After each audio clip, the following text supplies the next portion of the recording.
Hey kids, gather around because I have a story that will send shivers down your spine. Are you ready for a spooky story?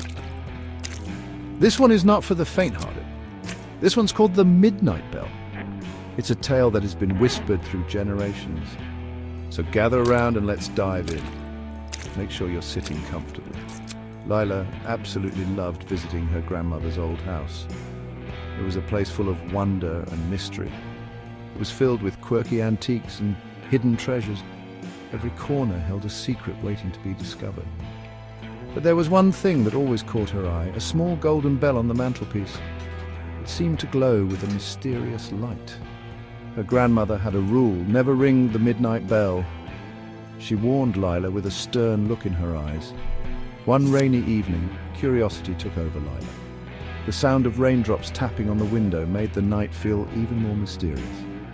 With everyone else asleep, she tiptoed to the living room.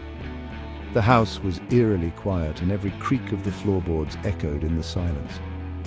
The clock struck 12, 0 a.m., midnight, the witching hour. She took a deep breath and gave the bell a gentle shake. Ding, ding. The sound was soft but seemed to fill the entire room. At first, nothing happened. The room remained still and Lila felt a bit silly. Lila giggled, thinking it was just an old tale. But her laughter was cut short. But then she heard soft footsteps on the wooden floor. They were getting closer and closer. She froze in place. Her heart pounded in her chest. "Who's there?"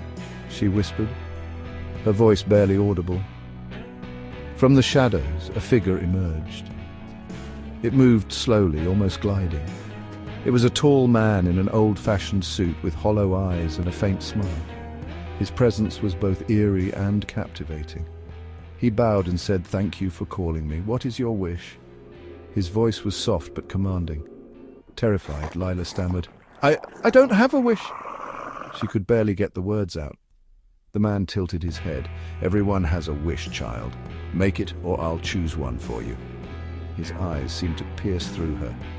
Thinking quickly, Lila said, "I wish you'd go back where you came from." She hoped it would work. The man smirked, tipped his hat, and vanished into the shadows. Just like that, he was gone. From that night on, Lila never touched the bell again. She couldn't forget the man's hollow eyes. But every midnight she hears it faintly ring, as if someone else is waiting to make their wish. Spooky, right? And it's a reminder that some things are better left alone. Remember, some mysteries are better left unsolved. Sweet dreams, kids. And always listen to your elders.